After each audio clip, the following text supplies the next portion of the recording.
in his cryptic rosebudding, Titus was actually just talking about the time he got caught in the rain without an umbrella. But I digress. The unmarried Titus had no male heirs to pass the throne to, and his relative youth had made worrying about succession seem somewhat morbid. So the throne fell to his younger brother Domitian. Domitian had been living for years with a massive inferiority complex that he suffered as a result of being the practically forgotten son of Vespasian. And he was eager to hold power in his own right, mourning his elder brother only briefly before hurrying to the Praetorian camp to seal the emperorship that had just fallen in his lap. Though he held the title of Caesar since the fall of Vitellius, Domitian had been relegated by his father to a merely ceremonial place within the government, and Vespasian virtually ignored his younger son, putting all his time and energy into Titus. Though Titus had promised to include Domitian in his own administration, he died before he could properly follow through on his promise. So in one fell swoop, Rome lost a mature emperor with extensive military, diplomatic, and administrative experience, and gained in his place an immature emperor with no experience and a chip on his shoulder. Domitian was not unintelligent, and as untested, pampered princes go, he was not that bad. At least, he was interested in the hard work of empire. But he also jealously guarded his power, and dispensed with the facade of democracy that previous emperors had been so careful to maintain. Is it any wonder, then, that the men who wrote the history of the empire, all men of senatorial rank, did their best to confine Domitian to the dustbin of history?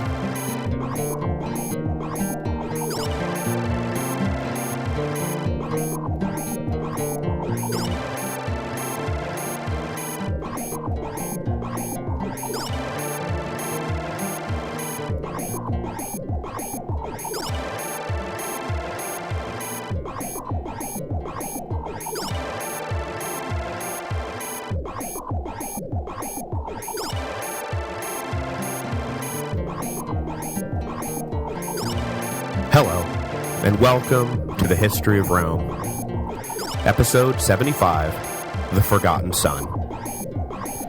First of all, sorry for last week's cliffhanger ending.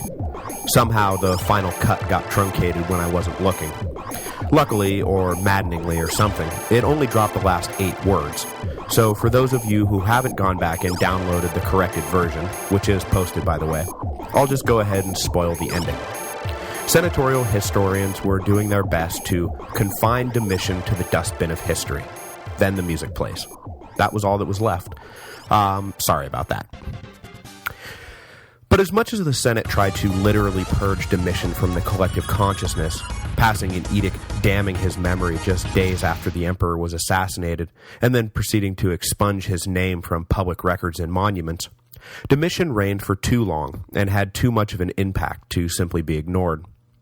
So, failing to erase his memory completely, sympathetic historians of senatorial rank ran a fairly uniform smear campaign against him that was picked up and promulgated by later church scholars who further identified the evil Domitian as an early persecutor of Christians. So, for the better part of 1800 years, the perception that Domitian was one of the worst emperors in Roman history persisted. But in the 20th century, his memory has been rehabilitated some, most notably by Brian Jones's The Emperor Domitian, and he is now understood to be an undeniably autocratic ruler, but one who was far more effective and rational than early sources give him credit for.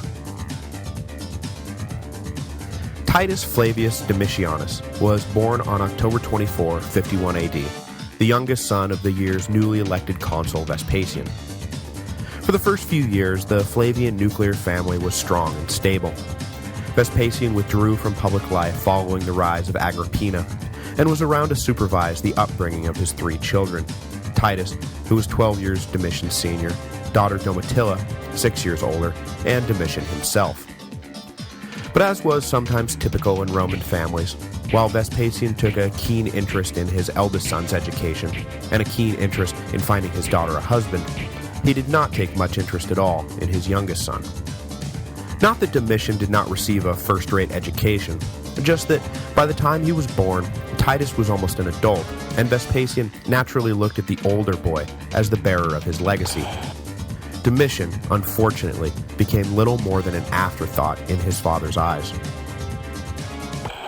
Titus was shipped off to Germania to begin his public career when Domitian was 7, and a few years later, Vespasian accepted a governorship in North Africa, leaving the 12-year-old Domitian at home with his mother and sister, and he naturally grew much closer to them than the two men to whom he is historically connected.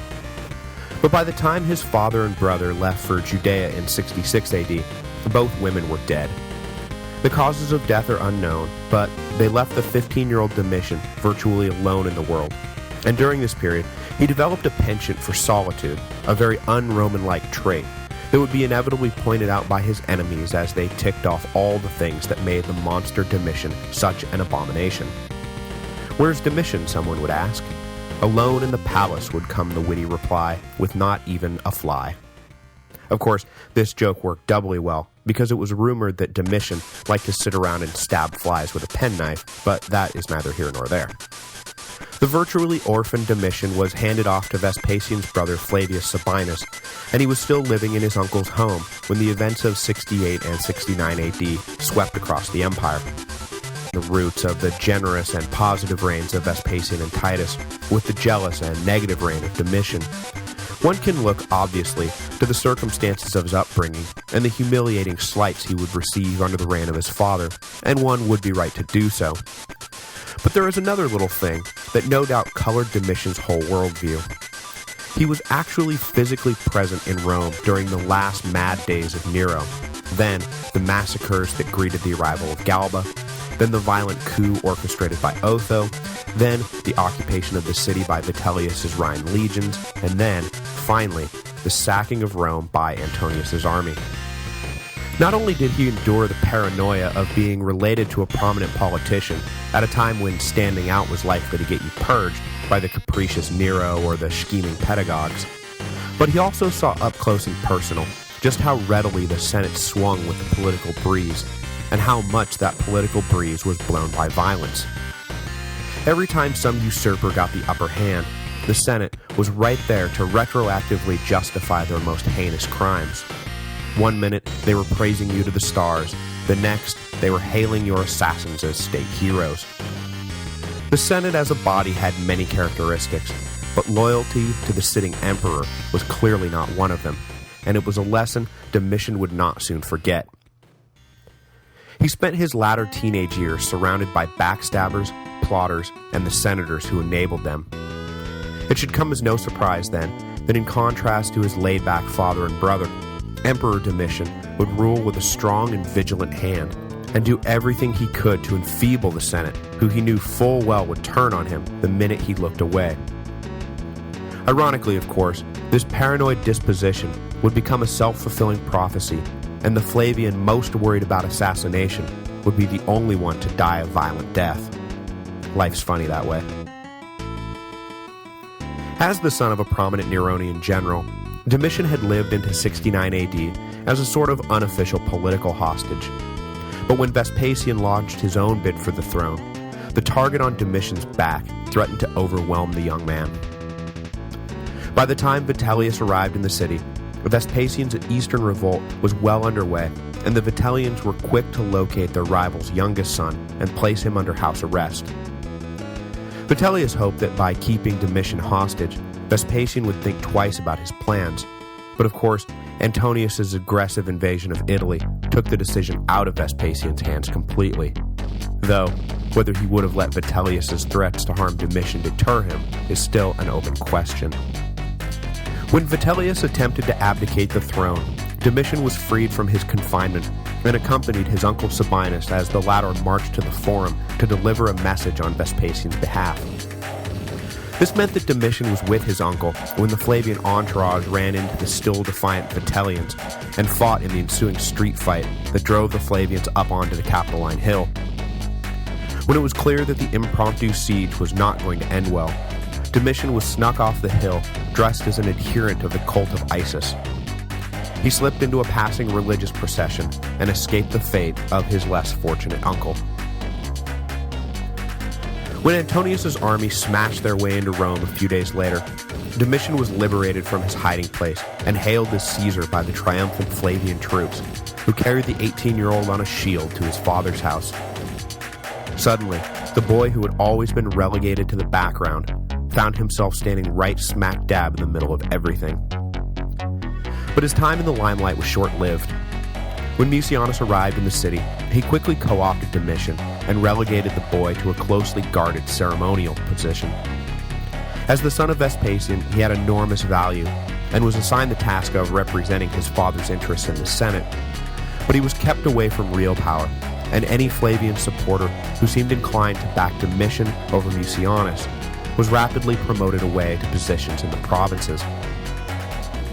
While he waited for his father to arrive, Domitian dutifully attended sessions of the Senate and spoke on his father's behalf, and it was very likely that during these formative months that the future Emperor Domitian's disdain for the body cemented itself. There was no escaping the fact that the Senate had no real authority and seemed driven by nothing so much as the vanity of old men. Domitian endured their endless speeches, all the while longing to get out of this sideshow and onto the main stage. Like most young men of his age and ambition, Domitian craved the opportunity to prove himself in the field of battle. He had tried to talk his father into taking him to Judea at the outset of the Jewish revolt, but this request was dismissed out of hand. He was far too young and would only get in the way. By the time he was old enough to join the legions in his own right, the whole empire was turned upside down, and Domitian was forced to sit on the sidelines while the rest of his family bathed themselves in military glory. With his father now emperor, Domitian was sure to be granted a position somewhere in the legions, if not a command, then at least something close to it. The Batavian revolt offered the perfect opportunity, and Domitian jumped at the chance to join Mucianus as the imperial administrator raised reinforcements to lead north to crush the rebellion. Mucianus was hesitant to put the boy in charge of troops, not just because he was totally inexperienced, but also because he would become a dangerous rival for the army's loyalty.